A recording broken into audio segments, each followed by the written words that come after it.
Hey everybody, it's Coach Jake here, your recess coordinator.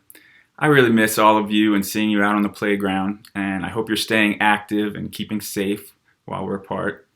One way that my kids and I have been keeping ourselves entertained is by playing lots of games at home.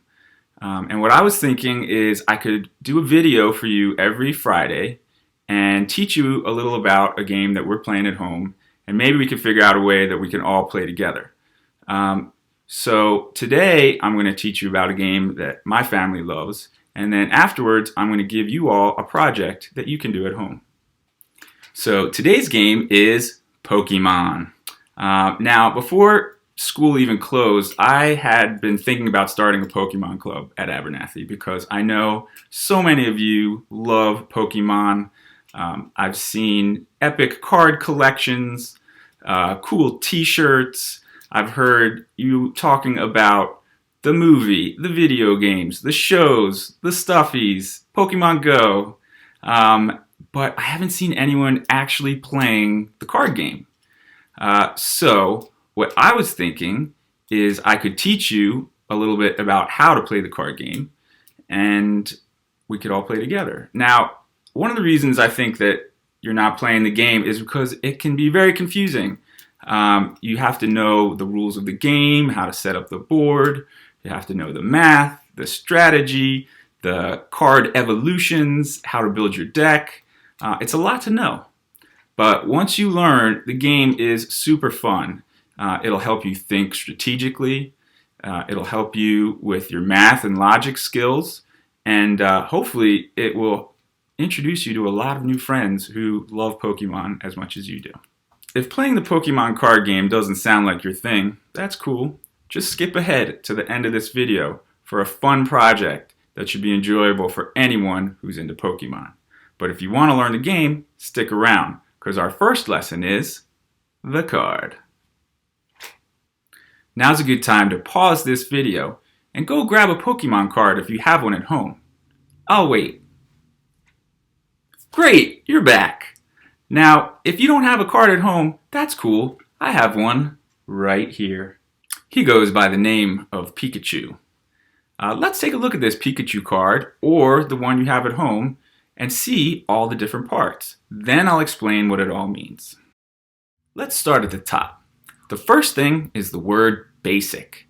That means it's a regular Pokemon and hasn't evolved yet. Every card battle has to start with a basic Pokemon. And every time you want to use an evolved Pokemon, which are bigger and stronger, you have to start with a basic Pokemon first. So in the card game, you can't just play your best cards whenever you want. You have to evolve your basic Pokemon first. So while they may be small, they're very important. Just like Abernethy kids. Next to the word basic, or maybe your card says stage 1 or stage 2, those are the evolved Pokemon, you'll see the name of the Pokemon. Some of these names are pretty clever, and some seem just weird, but they all have meaning either in English or Japanese. Pokemon were invented in Japan, and the word Pokemon comes from the words pocket and monsters because they were monsters you could keep in your pocket. Now, Pikachu comes from the Japanese word pika pika, which means glitter or sparkles, and choo-choo, which is the sound that Japanese people think a mouse makes. So Pikachu means sparkly mouse noise. Pikachu! Okay, moving to the top right corner of your card, you'll see a number and a symbol. The number is your hit points. Some people call it health points, but basically it shows how big your Pokemon is. In other words, that's how many points your opponent needs to score to knock your Pokemon out of the game. Next to the number is a symbol. That shows the Pokemon type. There are 18 types of Pokemon, which is a lot. They're important to know because each type has strengths and weaknesses when going against other types. For example, water types are strong against fire types, which makes sense because, water puts out fire. Pikachu here is an electric type. So even though there are 18 types of Pokemon, there's only 9 types of energy, which is important as I'm about to show you. Let's look below the picture. These are the attacks. These are the Pokemon's special moves that they can use in the battle. A basic Pokemon can sometimes only have one attack. An evolved Pokemon can have up to 4 powerful attacks. But no matter how strong your card is, you can't use an attack until you've attached an energy card. You know, these cards, which most of you usually just throw out. Now, if you remember, I said there were 9 energy types. They are lightning energy for electric types like Pikachu, water, fire, grass, psychic, fighting, dark, metal, and fairy. And depending on your Pokemon, you need to have the right types of energy cards attached to your Pokemon in order for it to be able to attack. So let's look at Pikachu again.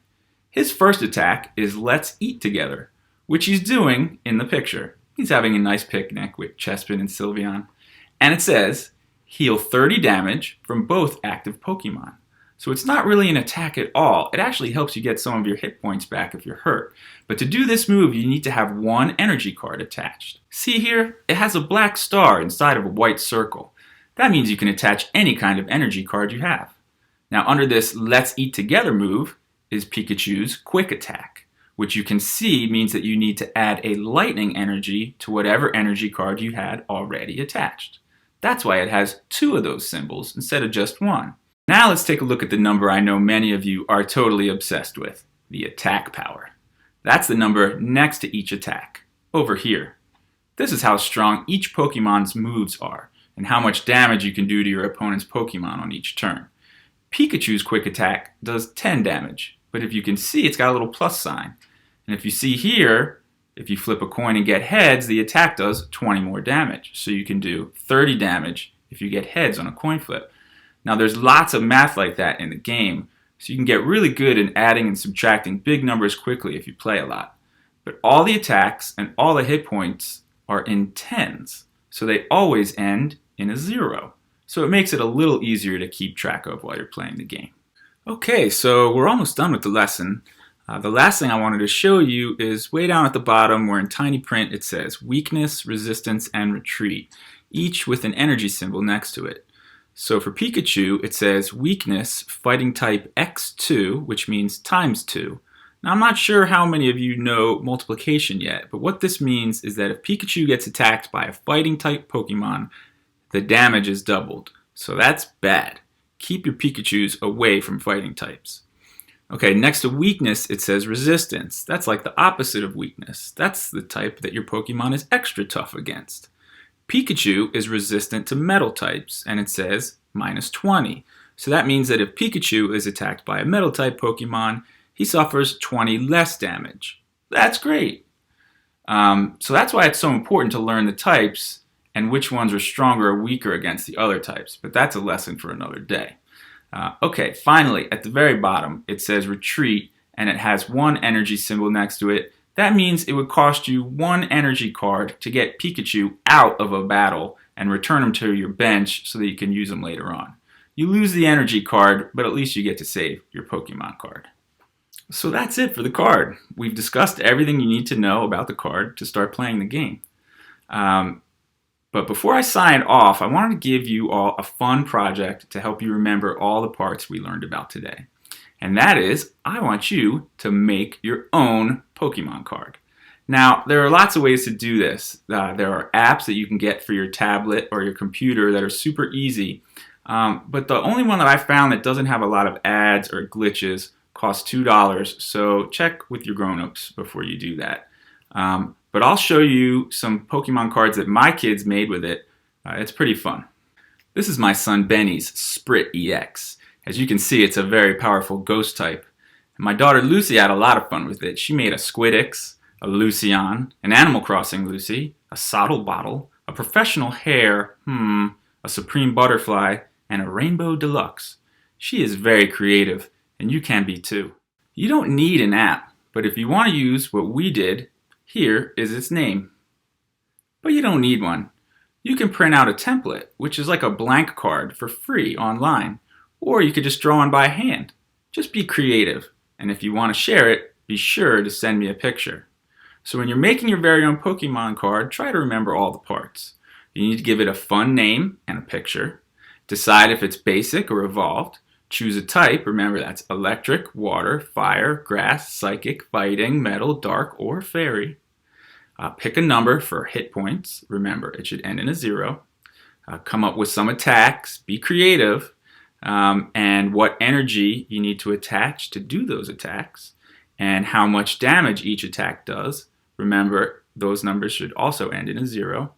And now, until you learn about which types are strong or weak against other types, you can't really do the weakness or resistance parts at the bottom, so you can skip that. You can skip the retreat cost too. If you want to make your card look like the official cards, you could give it your best shot of trying to do that, but it's also fine to skip it. To be honest, I'm mostly interested in how creative you all can be with the names, the pictures, and the attacks. Okay, that's it for this week. If you're really interested in playing the game right now, send me a message and I'll send you a link to the free online version of the card game, which is where I learned to play the game myself.